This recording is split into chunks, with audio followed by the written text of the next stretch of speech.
Good morning, everybody. I will talk about the European blackberry, Rubus fructicosus,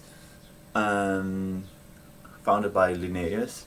It's from the Rosaceae family, and the potential uses of it, of course, culinary, jam, juice, and we like them to pick them as a snack when we go for a walk. You see them along the paths in the Netherlands.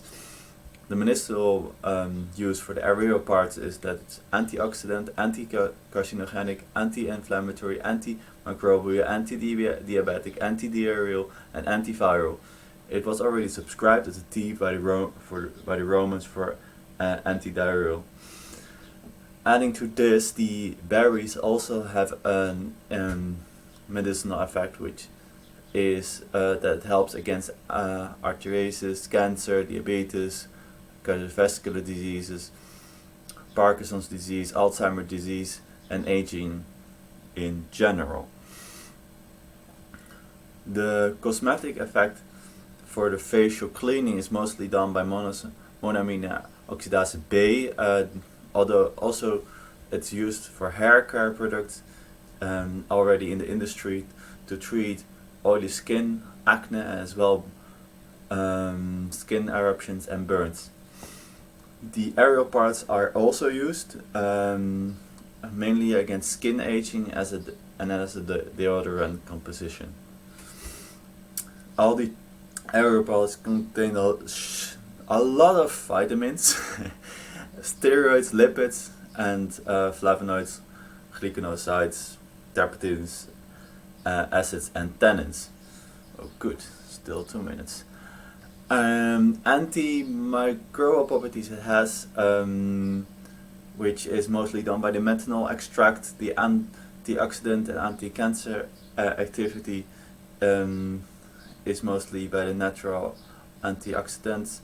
For example, the nitrosamethylbenzoamine. The anti-inflammatory is mostly done by the anthocyanins like cyanidin, glycoside. The antibiotic activity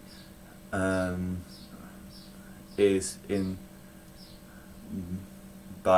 if you make a butanol extract from the berry, it has a non-insulin dependent.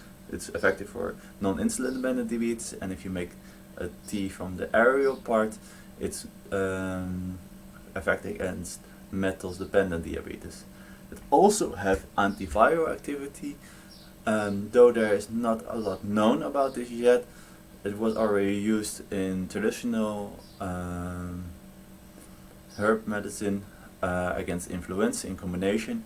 Probably it's because the polyphenols.